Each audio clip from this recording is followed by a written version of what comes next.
H-A-T. It's in the name. Welcome into the Helping Healing Humor with Ben and Travis podcast. On today's episode, we'll talk a little bit about leukemia, and I think it may be also lymphoma awareness month as we wrap up the month of September. It's been a big month.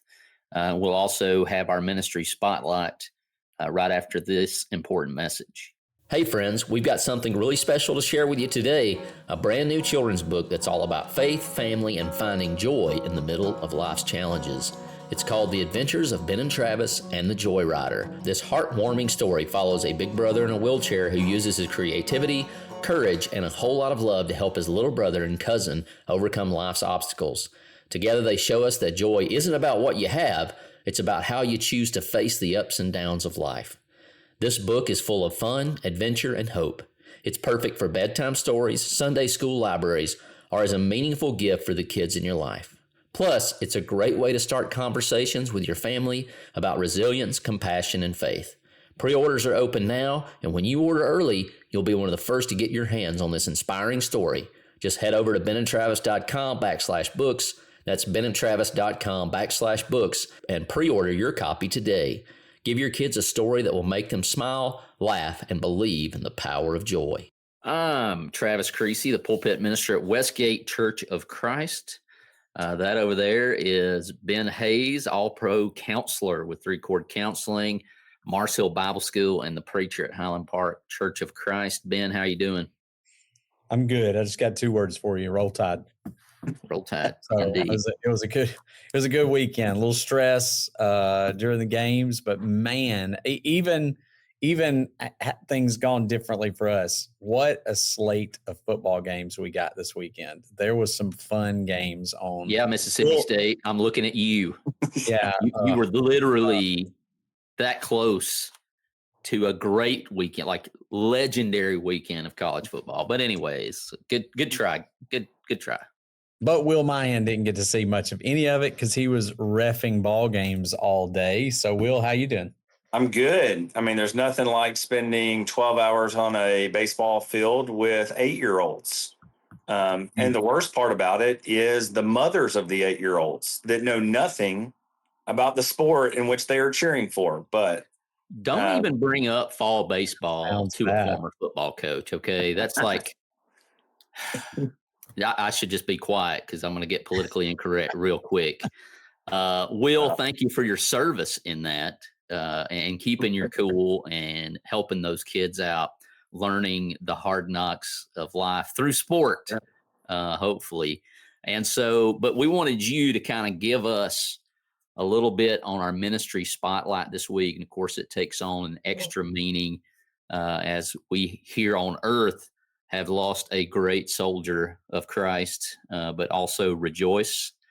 We don't mourn and grieve as the world does because we know that Dorian has moved on to an eternal reward, and we look forward to being with him again someday. But if you want to give us a little bit of background and spotlight on that ministry as you have served in it so well, Will. Yeah, Partners for Africa was led by Dorian Flynn. Unfortunately, as you said, Dorian passed away this past week. So a spiritual giant in the kingdom has passed, but he has influenced 3 continents of Christians and people for Jesus. And so most recently where all of his time has been spent was in Zimbabwe, Zambia, South Africa, but mainly there in Zimbabwe. And so Partners for Africa, they do a whole lot for a lot of people. They have several projects, one called the Dad Project, where they go in and they help dig wells. Walk for Water has been a part of that. I found out yesterday Dorian was already talking to Walk for Water about Healing Hands, about how many wells he would need and how they could help partner together. So they do a lot to bring clean water. They have the ACT project, which is the Africa Container Transport. And so a lot of deaths that Ben and I probably sat in at Mars Hill have been transported over to Zimbabwe, to the school there. I know my good friends in Tennessee just transported like 8 or 9 Promethean smart boards over to the rural school there in Africa that Dorian and Sherry have set up. They've got the Mom Project where they are feeding orphans every single week. I think at one point there was like 1,200 kids they were feeding. And so some of the ladies will come in and cook meals. I was able with Destin and Kenya, Ben's wife and daughter, to go and actually we fed like 120 kids one day. It's just a wonderful thing. It's kind of like an outdoor VBS to what a lot of we do here in the States. Go spend a day, have a big fellowship meal, spend time talking to the kids about Jesus, the church. And then another thing is ACA, Amazon Christian Academy. So that's the school that Dorian and Sherry have set up. It is run by all second and third generation Christians. They're all in their 30s and 40s doing a tremendous work there. They're actually about to graduate their first class this upcoming, I think this next month, maybe November, December. And so that's really exciting. I hate that Dorian, missed that first class being able to graduate, but they're doing incredible things there. They're even talking about trying to build a university so that they can take kids that are what we would look at as 5th, 6th, 7th graders, take them in the school if they've done well in public education and walk them all the way through university. And so daily Bible classes, they're preaching. A lot of their kids are being immersed into Jesus. So just a lot of benefits there. And then, of course, they have a thing called the Shine Project, which is just equipping people with spiritual needs. And so Dorian always said two things. We're about good works so that we can spread the good news. And so I always thought that that was really cool that Dorian goes in and does everything possible to provide physical needs for these people that have, basic necessities that aren't available to them. Provide that so that he has an opportunity to preach Jesus. And so if there's a mission effort that your congregation, you as an individual are looking to support, you cannot go wrong with Partners for Africa.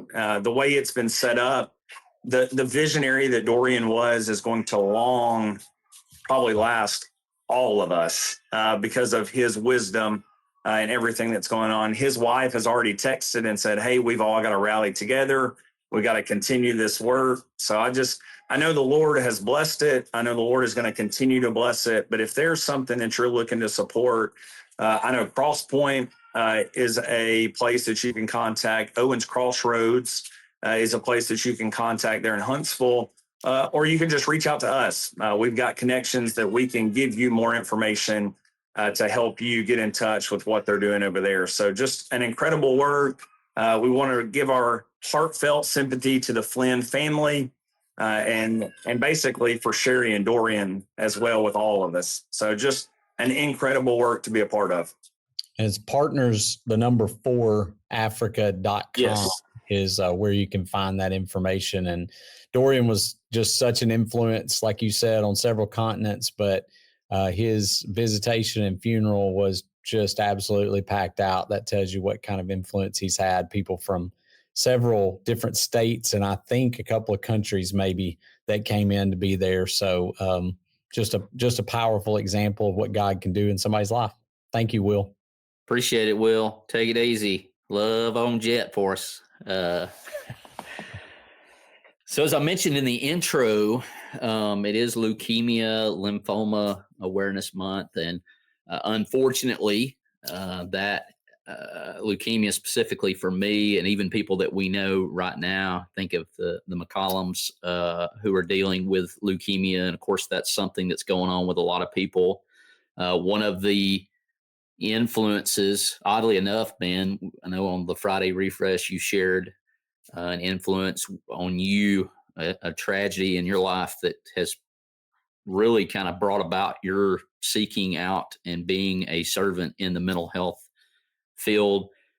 Happened in September. September is also Leukemia Awareness Month. And so obviously the month of September has a big impact on us. And so I thought maybe for a moment we could talk a little bit about leukemia, cancer in general. Of course, we are believers in the Bible. We believe in Jesus. We are Christians. And so we know that unfortunately a part of life due to decisions, some decisions other people have made, consequences that we've chosen, that there is fallen humanity. And with that comes sickness and illness. And of course, there's a lot of weeds we could get into there. Today, we'll just deal with the reality that life is not always how we hope for it to be. But the beautiful thing, as we mentioned, even with Dorian, is that there is a hope out there that can bring peace in the middle of chaos. And you and I both know of people who've had it way worse than we have, but yet they face it with a smile and just keep pushing forward. Yeah, there's a passage we've been focusing on at school this month. We've been doing a different fruit of the Spirit each month, and this one's joy. And we've been looking, because it's joy in Chapel Elementary, we've been talking about Philippians. And Philippians, mentions joy and rejoicing and all those things. And so at the end, we're kind of right at the end of the month. We were talking today about rejoice in the Lord always. Again, I say rejoice. And then he talks about, not being anxious, but with prayer and supplication and thanksgiving, let your requests be known to God, and the peace of God that passes all understanding will guard your heart and mind in Christ. And so that idea of thanksgiving, even in the midst of hard times, rejoicing even in all times, no matter what it is, those things are tough. But we've talked about before on here, if you find a way to be thankful in stressful times, you find a way to be thankful even when it may be a good time to be negative, but if you can find a time to be thankful and you can find a way to be thankful, it a lot of times runs that negativity out. It's hard to be negative. It's hard to be anxious. It's hard to be worried and be thankful at the same time. So that part of your brain doesn't play real well together. And so when you're struggling with things, just start looking for things to be thankful for. And I think you did that a lot in your days in the hospital. You spent pretty much the month of October. We could talk about the month of September. Somebody was telling me the other day several things that had happened in them. And I said, well, it's kind of like that old song, Wake Me Up When September Ends, Yeah. Like sometimes we're just like, let's get through September. It's a tough month. There's a lot of things that have happened in September, but October is kind of a tough month for you too. Because it was right around the 1st of October. Or it was October the 16th. So The 16th. October 16th diagnosed. Went in, was supposed to be the 17th. I was supposed to go in. I was supposed to get to go home for a night. And unfortunately, the biopsy Said otherwise. We won't get in all that detail, but I had to go immediately to Huntsville Hospital and was there till I think the day or two before Thanksgiving. And to your point, Ben, as I sit here and think about it, and maybe this isn't airtight, but can it really be joy? We oftentimes, I know you've preached on, I have, the difference between happiness and joy. Nothing wrong with being happy, but do we know if it's joy if it isn't in the difficult times? It's almost like difficult times reveal that it's actually joy instead of happiness. It's the circumstance. Yeah. And of course, Paul, we get in all the details that he's writing from a jail cell, and nothing like we get, like, maybe a hole in the ground, very few amenities. I've heard people say that, they didn't provide meals. Like, the people he lists in those letters are people who are literally keeping him alive by providing his basic needs. And yet here he is going, rejoice. Don't feel sorry for me. Rejoice in God. And so it's really the circumstances and the bleak ones that reveal whether we have joy or not.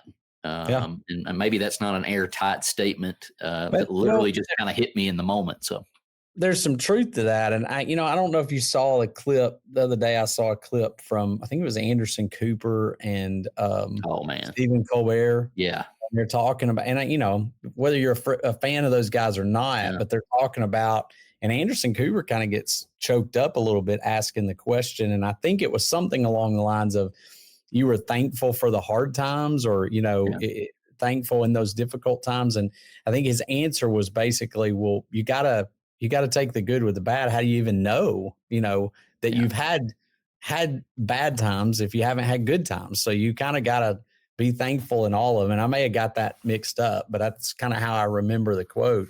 But there's some truth to that. Like to have the good times, we have to go through some tough times, and tough times reveal the joy, well, I mean, the scripture says, count it all joy when you fall into various trials, knowing that the testing of your patience, produces this endurance, and let that endurance have its perfect result, and you'll be perfect and complete, lacking in nothing. And so how many of your guys loved to do conditioning during the summer times?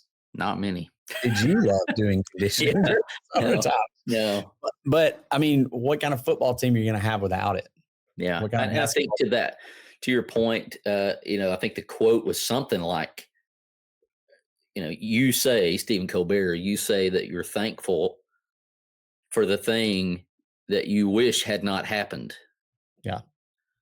And he says, yeah. And there's an aspect to that. And our belief system, and that's one of the strongest building blocks of our belief system as Christians, is that it tells you there is a positive outcome if you survive the trial, but there's also a positive outcome if you don't.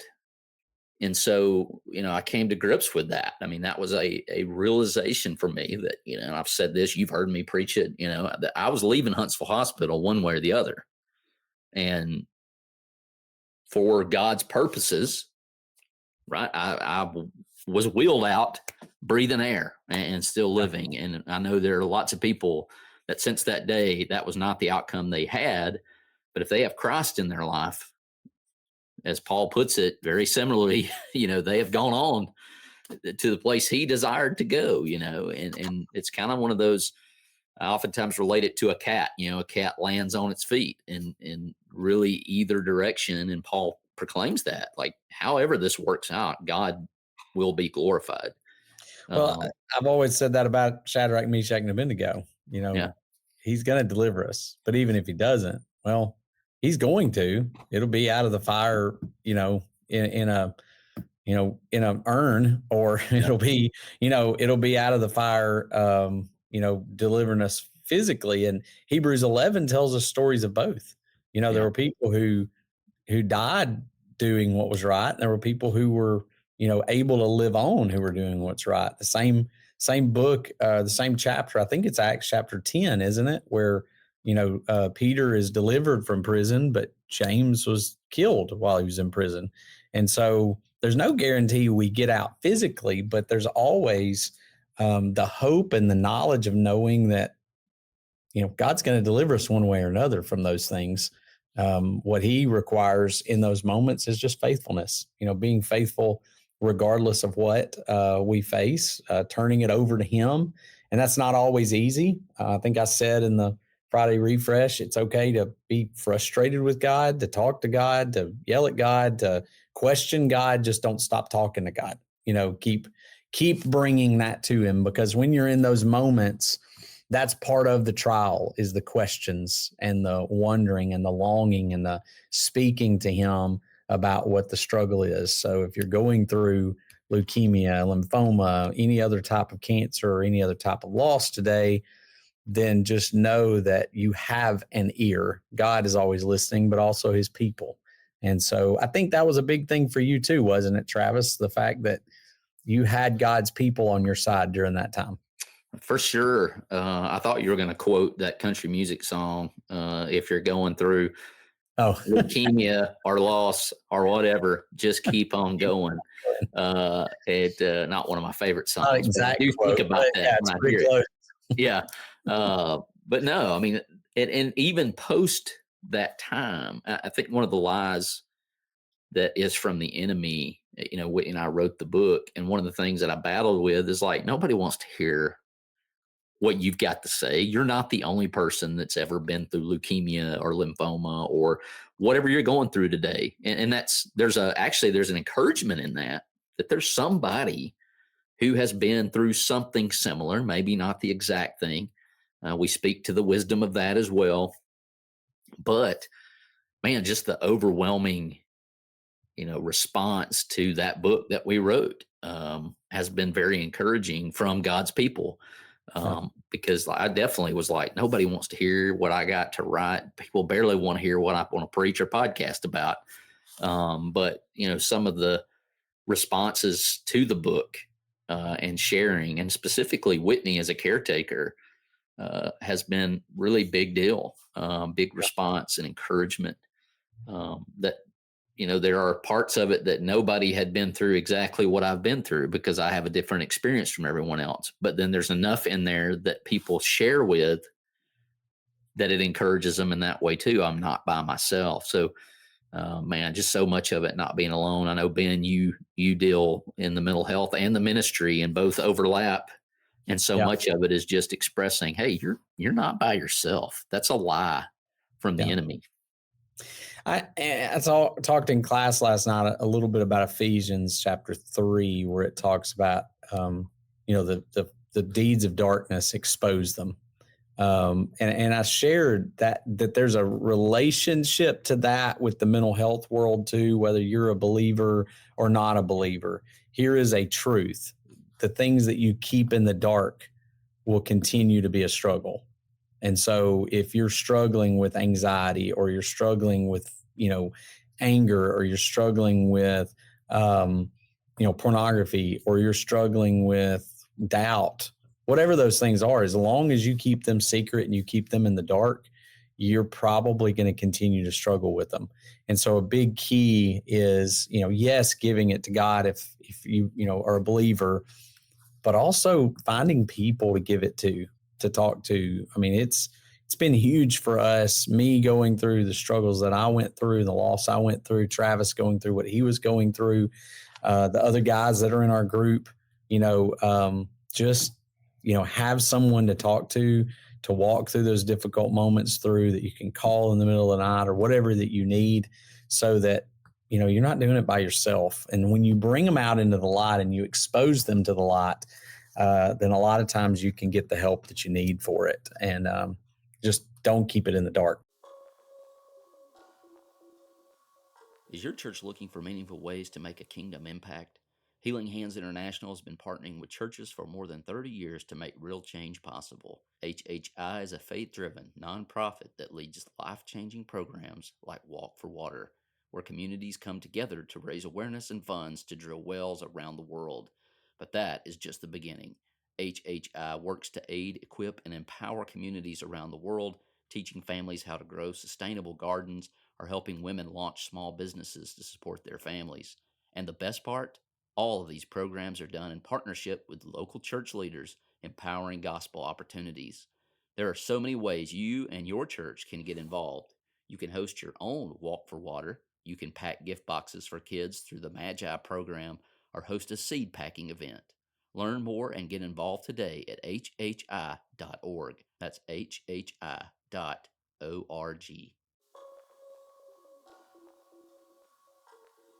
All right, Ben, I believe you have picked out the Healing Hands International question of the day. And what is that, man? And that question is this, Travis: what is your, well, you can pick. They both have to do with your, they have to do with embarrassing. So okay. What is your most embarrassing phobia, or what embarrassing moment has stuck with you over the years? And those two things could possibly be the same, because it could be embarrassing and now it's a phobia. So, yeah, that second one is a long list. It could be my first attempt at preaching a sermon. There are probably people out there that says not much has changed, but I'm still trying. Trying to make it preacher. A lot. It's at least more long-winded than that first one. Yes, yeah, definitely longer-winded than that one. I guess my most embarrassing, and I kind of like, whatever you feel about masks and gloves, due to my leukemia battle, I was wearing those before it was cool or demanded. But when we were growing up, Ben, I was not a person who had germs on my radar. right? Not at Like all. drink after people, eat things that had set out for a long time. I relied heavily on the Flintstone vitamins to fight off any germ. But I will say that has changed drastically, and it can be. And honestly, Ben, I'm sure that you've dealt with this in mental health. I won't go to say that it's a true defined phobia. Maybe it is, but it certainly gets to that point occasionally, especially when Yeah. I was in school all the time, and everybody's coming in there, and I guess I have an excuse at least that my Yeah. immune system at one point in the last 10 years was like infant level immune system. But that's it. Like my former self would be highly embarrassed with my current self as a germaphobe. Most people wouldn't know this about me, but there was a lot of anxiety as a kid. And there's even some in adulthood. I mean, I kind of have to fight it. I tell people a lot, I'm anxious every time I get up to preach. I still get nervous. So that most people don't think that that's true, but I do. But probably my most embarrassing phobia. Do you remember what I was scared of as a kid? Do you remember like the food that I was scared of as a kid? It was weird. I was scared of watermelon because of the black seeds in it. And Okay. I don't know if I thought there were bugs. I don't know what my mind was, but for the longest time I would not eat watermelon. And I was scared to death of watermelon. I was scared of storms. Like I wouldn't stand out in a storm. If we were at the ball field and a storm blew up, I was freaking out. Like, I mean, I had a lot of it. I wouldn't get dirty. I didn't like dirt. I mean, I was like the total opposite of you as a kid. And then now I've kind of flip-flopped. I like to sit and watch storms. I can eat watermelon all day long. And I can, I certainly don't mind getting dirty. I love to go and do stuff, We've but I probably brought ourselves to the center, right? to the center. So, but it was, as a kid, I mean, I had a lot of that. So I think, but probably being scared of watermelon was the most embarrassing phobia that I had. That makes me feel better about being scared of aliens. So, which, Travis would get nightmares just with unsolved mysteries or hear the theme song. Well, anyways, Ben, I appreciate you jumping on, having this discussion. Always, when we get to discuss this, I get a little free mental health boost, and I appreciate you, man. Yes, sir. Appreciate you, and you guys have a great one. Thanks for being with us for this episode of the Helping Healing Humor podcast. Be sure to download our free ebook, 28 Days of Focused Living, at benandtravis.com and receive all of our Helping Healing and Humor extra content directly in your inbox. We look forward to having you join us at the same Ben and Travis time, same Ben and Travis channel.